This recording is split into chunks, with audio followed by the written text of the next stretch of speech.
चलिए देखिए, time and distance की जो है हमारी ये तीसरी क्लास है। इससे पहले हमने 2 क्लास कर लिए और उसमें जो है हमने कुछ क्वेश्चन देखे थे कि एवरेज स्पीड के क्वेश्चन एग्जाम में बहुत बनते हैं। तो लगभग 3-4 उसके तरीके बनते हैं, वो मैंने आपको बता दिए थे। और मैंने ये भी बताया था कि भाई हर जगह पे 2xy upon x plus Y वाला फॉर्मूला अप्लाई नहीं होता। ठीक है, वो जो है किस जगह होता है ये मैं आपको बता चुका, तो आप वो चीज पिछली क्लास में देख सकते हो। चलिए देखिए, अब हम आगे बढ़ते हैं। देखिए हमारा अब देखिए नए तरीके के क्वेश्चन आते हैं। एक आदमी जो है वो सामान्य चाल का 3/4 चलने से 20 मिनट देरी से पहुंचता है। ठीक है, एक आदमी है, उसको अपने कार्यालय पहुंचना है। अब उसकी मान लो कुछ स्पीड है 20 किलोमीटर पर आवर है, लेकिन वो क्या करता है, 20 किलोमीटर पर आवर से नहीं चलता, वो 20 किलोमीटर पर आवर का 3/4 से चलता है। ठीक है, 4 पंजे 20 और 5 तिया 15, मतलब 15 किलोमीटर पर आवर से चलता है। मतलब 20 से 15 हो गया, तो मतलब उसकी स्पीड डाउन हो गई, ठीक, घट गई। तो वो ये कह रहा है कि भाई 3/4 से चलता है, यानी कि वो कम चाल से चलता है। तो देखिए चाल से कम से चलेगा तो इसका मतलब 20 मिनट वो देरी से पहुंचेगा। अब 20 मिनट देरी से पहुंचेगा तो यानी कि एक्चुअल स्पीड में और लेट वाली स्पीड में 20 मिनट का समय का अंतर आ गया, 20 मिनट। और हम दोनों समय निकाल देंगे। तो ठीक है, दोनों समय देख लेंगे कि एक्चुअल में कितना समय लगा और घटी हुई में कितना समय लगेगा, और अंतर कर देंगे 20 मिनट। ठीक है, अब देखिए समय जो होता है, समय होता है दूरी बटे चाल। ठीक है, time is equal distance upon speed. चलिए तो देखिए दूरी को आप 1 किलोमीटर मान लीजिएगा। और देखिए स्पीड जो है, पहले स्पीड ए होगी और फिर 3a/4 होगी, क्योंकि वो घट गई होगी। तो देखिए ये स्पीड कम है तो इसमें टाइम ज्यादा लगेगा। तो इसमें जो है 3a/4, 3a/4, 4 आपका ऊपर चला जाएगा, क्योंकि ये स्पीड है। डिस्टेंस मैंने ऊपर लिख दिया, स्पीड नीचे। ठीक है, फिर 4 नीचे लिखने की बजाय ऊपर लिख दीजिएगा। चलिए अब देखिए 1 किलोमीटर को आप एक्चुअल की स्पीड से चलेगा, एक्चुअल स्पीड कितनी है ए। तो देखिए ये समय हो गया, समय होता है दूरी बटे चाल, ये भी दूरी बटे चाल। तो आप देखिए समय का जो अंतर है कितना हो गया, 20 मिनट। लेकिन आप इसको घंटों में कन्वर्ट करोगे, क्योंकि ये भी किलोमीटर पर आवर और आवर में ही है सब चीजें। ठीक है, चलिए सोल्व कर दीजिएगा। देखिए कितना हो गया, 3a। ये से कितने टाइम कटेगा, एक बार 4 और ये 3 टाइम। ठीक है, अब देखिए 20/60, ऊपर देखिए कितना हो गया, ऊपर हो गया 1, यहाँ आपका A1 हो गया। चलिए अब देखिए जो ये आपका 3 है, इसे कितने टाइम काट देगा, 20 बार काट देगा। ठीक है, 20 से 20 कैंसिल हो जाएगा। तो देखिए ए यहाँ चला जाएगा, यहाँ से कट के तो 1 रह जाएगा, ए बराबर 1, 1 घंटा। बट ठीक है, यानी कि 1 घंटा मतलब 60 मिनट। तो हम कह सकते हैं कि अगर देखिएगा वो अपनी सामान्य चाल से चलेगा तो उसको कितना समय लग जाएगा, 60 मिनट या फिर 1 घंटा उसको लग जाएगा। ठीक है, और जो अगर वो इसी स्पीड से चलता है तो 20 मिनट देरी से पहुंचता है, तो हम कह सकते हैं उसको 80 मिनट का समय लगता है। 60 और 20 80 मिनट लगता है। तो हमसे पूछा है सामान्य चाल से चलने में लगा समय, तो 60 मिनट। ठीक है, चलिए देखिए इसको आप यही साथ के साथ रेशियो मेथड से भी देखिएगा। देखिए एक बात ध्यान रखिएगा, पहले भी ये बात मेरी बेसिक समझ लीजिएगा कि अगर मान लो कोई आदमी जो है सपोज करिएगा 10 किलोमीटर पर आवर की स्पीड से जा रहा है और दूसरा आदमी 30 किलोमीटर पर आवर की स्पीड से जा रहा है, तो देखिए ये स्पीड है। तो टाइमिंग का जो रेशियो होता है वो उल्टा होता है। जो 30 किलोमीटर पर आवर की स्पीड से जा रहा है वो 10 घंटे लेगा, और जो 10 किलोमीटर प्रति घंटा की स्पीड से जा रहा है वो 30 घंटे लेगा। मतलब स्पीड देखिएगा टाइमिंग को उल्टा कर देती है। मतलब टाइम को देखिए, कोई आदमी ज्यादा स्पीड है तो उसका स्पीड ज्यादा है तो टाइमिंग कम हो जाएगा। कोई जो है टाइमिंग ज्यादा ले रहा है तो उसकी स्पीड ज्यादा हो जाएगी। ठीक है, टाइमिंग कम ले रहा है तो इसका मतलब इसकी स्पीड ज्यादा है। तो याद रखना जो आपका स्पीड और टाइम है वो व्युत्क्रमानुपाती होती है, अनुपात में। ठीक है, चलिए देखिए अब यहाँ आते हैं, देखिए रेशियो मेथड में सामान्य चाल का 3/4 चलने से 20 मिनट देरी से पहुंचता है। भाई इसका मतलब ये हो गया कि चाल ये घटी हुई है ना, घटी हुई है, तो इसका मतलब ये हुआ कि पहले वो 4 से चल रहा था और फिर वो 3 से चलने लगा। पहले वो 4 किलोमीटर पर आवर की स्पीड से चल रहा था, फिर वो 3 किलोमीटर पर आवर की स्पीड से चलने लगा। टाइमिंग उल्टा लगेगा। अगर वो 4 किलोमीटर प्रति घंटा की स्पीड से चलेगा तो 3 घंटे लगेंगे, और 3 किलोमीटर प्रति घंटा की स्पीड से चलेगा, देखिए स्पीड घट गई तो टाइम ज्यादा लगेगा, और यहाँ स्पीड ज्यादा है तो टाइम कम लगेगा। ठीक है, अब देखिए वो कह रहा है कि भाई यहाँ 20 मिनट देरी से पहुंचता है। तो देखिए इसका जो अंतर है 1 आर है ना, एक रेशियो, 1 आर 1 रेशियो। तो वो अंतर कितना है, देखिए टाइमिंग का ही तो अंतर है, तो दोनों की टाइमिंग का अंतर कितना हो गया, 20 मिनट, ठीक है, 20 मिनट हो गया। लेकिन देखिए वो क्या कह रहा है, सामान्य चाल से चलने पर लगा समय। देखिए सामान्य चाल कितनी थी उसकी, 4 थी, ये घटी हुई है। तो सामान्य चाल से चल रहा है तो उसको 3 आर का टाइम लग रहा है। तो 3 आर मतलब 20, तो ये कितना मिनट हो गया, 60 मिनट का समय लग जाएगा। ठीक है, चलिए आई होप ये क्लियर हो गया होगा आपको। देखो हम एक काम करते हैं इसी क्वेश्चन को मैं यहीं पे चेंज कर दे रहा हूँ। हम इसको करते हैं कि भाई 2/3 स्पीड से चलता है, वो जो है अपनी सामान्य गति का 2/3 स्पीड से चलता है, तो वो जो है यहाँ मान लेते हैं 3 घंटे देरी से पहुंचता है। इसको मैंने 3 घंटे कर दिया, 3 घंटे देरी से पहुंचता है। तो आपसे कह रहा है, अब से अब बोलेगा कि भाई आपको बताना है कि यात्रा पूरी करने में सामान्य चाल से कितना समय लगेगा। ठीक है, तो देखिए बिल्कुल ऐसा ही क्वेश्चन है, आप दोनों मेथड से कर सकते हो, रेशियो मेथड से भी और अपना बेसिक तरीके से भी। ठीक है, पहले मैं बेसिक से बताता हूँ। देखिए आपको सबसे पहले मान लेना है कि भाई जो डिस्टेंस है, डिस्टेंस कितनी है, 1 किलोमीटर है। ठीक है, और देखिए स्पीड जो है पहले मान लो उसकी ए थी और फिर घट गई कितना, 2a/3।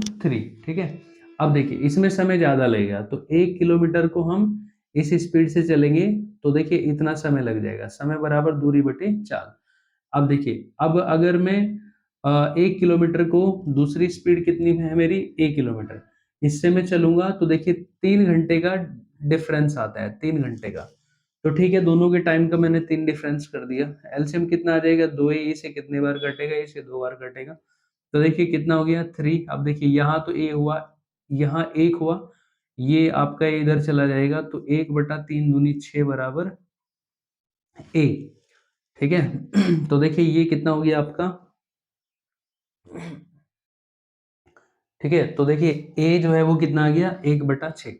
लेकिन ए क्या था हमारा, स्पीड। ठीक है, तो इसका मतलब क्या हुआ, 1 किलोमीटर जो है, देखिए ये हमारी 1 किलोमीटर की जो दूरी है वो 6 घंटे में तय हुई है। मतलब 6 किलो, तो देखिए स्पीड, स्पीड जो है वो कितनी हो गई, देखिए नीचे ये क्या था, स्पीड, तो स्पीड जो है वो कितनी है, स्पीड है 6 किलोमीटर पर आवर। ठीक है, 6 किलोमीटर पर आवर। ठीक है, या देखिए ए की वैल्यू पुट कर लीजिएगा, ए की वैल्यू जो है वो कितनी आ गई, ए की वैल्यू 1/6 आ गई।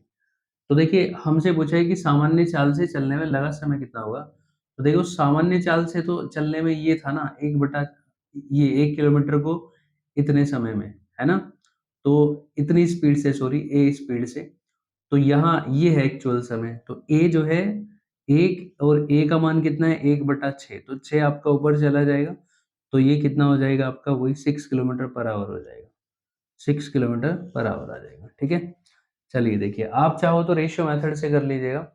देखिए रेशियो मेथड से आप इसको कैसे करोगे, भाई देखिए वो जो स्पीड है उसकी पहले 2 किलोमीटर पर आवर, पहले देखिए घटी है, तो पहले ज्यादा वाली मानो 3 किलोमीटर पर आवर, फिर घट गई 2 किलोमीटर पर आवर। अब देखिए ये पहले 3 क्यों मानी है, इसलिए क्योंकि उसकी जो स्पीड है वो घटती है, तो अगर बढ़ती है तो पहले कम वाली मानो, और अगर घटती है तो पहले ज्यादा वाली मानो। ठीक है, तो देखिए अब जो टाइमिंग लगेगा वो अपोजिट लगेगा, 2:3 के रेशियो में लगेगा। देखिए 1 आर, तो टाइमिंग का जो रेशियो है कितना है, 3 है, तो देखिए 1 आर बराबर कितना हो गया, 3 हो गया। तो हमसे पूछा कि सामान्य चाल से चलने में लगा समय कितना होगा। देखिए सामान्य जो स्पीड है वो ये है 3, तो सामान्य स्पीड 3 है, तो टाइम जो है वो 2 आर लगेगा। ठीक है, 2 आर का मतलब 3 दूनी 6, तो देखिए वही कितना समय हो गया, 6 घंटे हो गए। ओके, 6 घंटे। देखिए नेक्स्ट क्वेश्चन है हमारे लिए, कह रहे हैं कि एक व्यक्ति 1 किलोमीटर दूरी p किलोमीटर पर आवर की गति से तय करता है, फिसलन के कारण q किलोमीटर पर आवर गति कम हो जाती है। चल कितना रहा है, p किलोमीटर पर आवर, लेकिन वहां पे क्या है, फिसलन है, तो q किलोमीटर पर आवर घट जाती है। कह सकते हैं पहले 5 किलोमीटर प्रति घंटा की चाल से चल रहा था, 1 किलोमीटर पर आवर कम हो गई तो 4 रह गए, तो ये दोनों हम घटा देंगे। ठीक है, आगे देखिएगा क्या होता है, कुल जो है वो 8 घंटे दूरी तय करने में लगे, तो कह रहे हैं निम्न में से कौन सा ऑप्शन सही होगा। तो देखिएगा घंटे जो है, समय कितना आर, हमें पता है समय बराबर दूरी बटे चाल होता है, समय बराबर दूरी बटे चाल होता है, ये सबको पता है। ठीक है? चलिए, अब देखिए यहीं से हम समय देख लेंगे। समय जो है r है, दूरी कितनी है? दूरी देखिए 1 किलोमीटर है और चाल कितनी है? देखिए चाल p किलोमीटर पर आवर है, लेकिन q किलोमीटर पर आवर कम हो जाती है, घट जाती है। तो देखिए r बराबर 1/p माइनस q है। तो हम क्या करेंगे, ये वाला ऑप्शन ढूँढ लेंगे कहाँ पर है, ठीक है?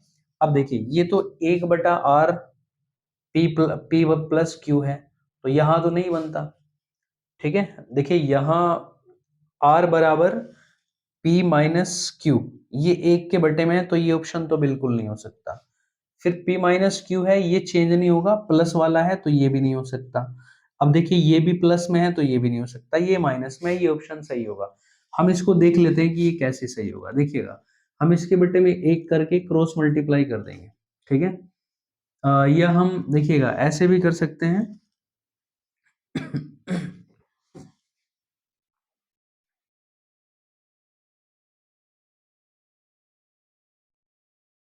देखिए इसमें, देखिए ये सब में मिस हो गया, इसको ठीक कर लीजिएगा। ये भी बराबर है, यहाँ भी बराबर है और यहाँ भी बराबर है, ठीक है? ये भी बराबर था। चलिए ठीक है, हालाँकि यहाँ तक सही है।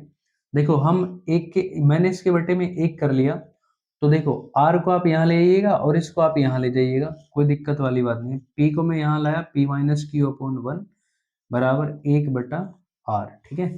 इसके बटे में 1 है तो कोई वैल्यू नहीं होती 1 बटे में वैल्यू की। तो देखो 1/r is equal p minus Q, तो देखिए ये वाला सेम बन गया, तो राइट आंसर क्या होगा? ए होगा, ठीक है? देखिए,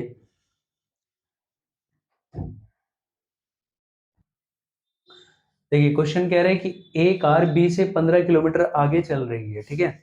यहाँ समझिएगा, भाई एक कार जो है बी से 15 किलोमीटर आगे चल रही है। मान लो दोनों कार इधर इस साइड चल रही है, यहाँ पर बी है और यहाँ पर ए है। ये 15 किलोमीटर आगे है, ठीक है? अब आगे आपसे क्या कह रहा है, बी की गति 60 किलोमीटर पर आवर है। देखिए इसकी जो गति है 60 किलोमीटर पर आवर है और ए की गति 55 किलोमीटर पर आवर है, इसकी गति 55 किलोमीटर पर आवर है। बी जो है ए को कितने समय में पकड़ लेगी? तो देखिए इसकी गति जो है, बी की गति ज्यादा है, ए की गति कम है और दोनों गाड़ी इधर इस तरफ चल रही है, तो मतलब सीधी सी बात है, जो बी है वो एक समय से पकड़ लेगी, ठीक है? क्योंकि इसकी गति ज्यादा है। अगर इसकी गति कम होती तो जीवन भर इसको ये नहीं पकड़ पाती, ठीक? अब देखिए हमसे क्या पूछा है, कितने समय में पकड़ लेगी?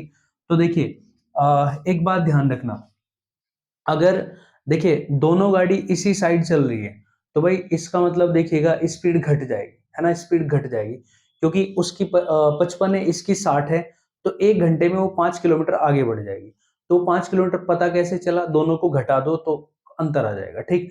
लेकिन देखिएगा, दोनों गाड़ी अगर एक दूसरे की तरफ आ रही है, तो भाई दोनों दोनों जो है एक दूसरे की तरफ चल रही है, तो दोनों की स्पीड जुड़ रही है, ठीक? मान लो ये जो है 50 किलोमीटर प्रति घंटा है, ये 40 किलोमीटर प्रति घंटा है, तो ये जो है अब दोनों को अगर हम देखें तो इनकी 90 किलोमीटर प्रति घंटा स्पीड होगी।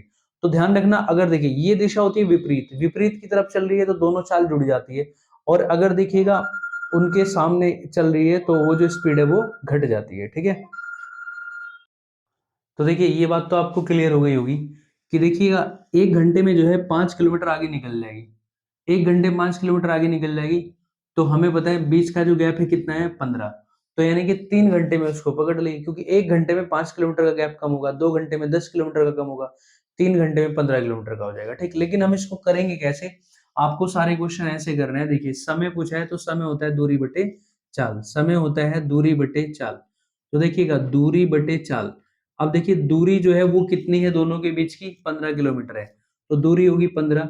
अब चाल देखिएगा, चाल कितनी रह जाएगी? तो चाल उनकी घट जाएगी, ये 60 ये 55, तो माइनस कर दो 5 किलोमीटर पर आवर, 5 से काट दो तो समय आ गया कितना? 3 घंटे आ गया, ठीक है? बस यही था क्वेश्चन में, और कुछ नहीं था। ओके, चलिए आगे बढ़े। लेकिन देखिए अगर मैं यहीं पर एक चीज और इसमें ऐड कर दूं, यहाँ पर मैं लिख दूं कि बी जो है ए को कितनी दूरी पर पकड़ लेगा? कितनी दूरी पर, कितनी दूरी पर, ठीक है? कितनी दूरी पर पकड़ेगा? अगर मान लो ये पूछा जाता है, तो देखिए फिर आपको क्या करना है? अब पकड़ेगा कौन? देखिए पकड़ेगा बी, तो कितनी दूरी पर पकड़ेगा वो चीज हमें देखनी है। तो उसको देखिएगा समय कितना लगेगा भाई, समय उसको 3 घंटे लग रहे हैं पकड़ने में उसको। तो 3 घंटे में 3 घंटे उसको चलना पड़ा, बी को 3 घंटे चलना पड़ा तब जाके उसने उसको पकड़ा। लेकिन किस स्पीड से चला वो, तो 60 किलोमीटर प्रति घंटा की स्पीड से चला। तो 60 किलोमीटर प्रति घंटा की स्पीड से 3 घंटे में वो कितना चल लिया होगा, 180 किलोमीटर चला। तो हम कह सकते हैं कि कितनी दूरी पर उसको पकड़ लेगा, वो जो है उसको 180 किलोमीटर की दूरी चलने पर पकड़ेगा। लेकिन यहीं पर देखिएगा, यहीं पर अगर ये पूछ ले कि ए जो है कितना चलने के बाद पकड़ा गया, तो देखिए ए भी 3 ही घंटे चला और बी भी 3 ही घंटे चला, तो दोनों 3 घंटे चले। बी ने तो चली 180 किलोमीटर, लेकिन जो ए ने चली, ए भी 3 घंटे चला, लेकिन वो 55 किलोमीटर प्रति घंटा की स्पीड से चला। 3 पंजे 15, 3 पंजे 15 और 1 16। ए जो है 165 किलोमीटर चला और जो बी है वो 180 किलोमीटर चला। ठीक है, किसी को दिक्कत? कोई दिक्कत नहीं होगी। ठीक है, चलिए। तो बी जो है, बी 180 ही चलेगा। चाहे अब ऐसे देख लो, ए यहां से कितना चला आगे, 165। 165 ए चला, और देखिए 15 बी भी चला पीछे की तरफ से। तो 15 15 बी चला, 165 वो 165, तो उसको चलना ही पड़ा, 15 ए चलना पड़ा। तो 165 और 15 कितने हो जाएंगे, 180। तो बी फिर भी 180। चाहो तो ऐसे देख लो, ए कितना चला, फिर उसमें ये दूरी और जोड़ दो बी के लिए। ठीक, तो ऐसे क्वेश्चन आपके एग्जाम में बन सकते हैं।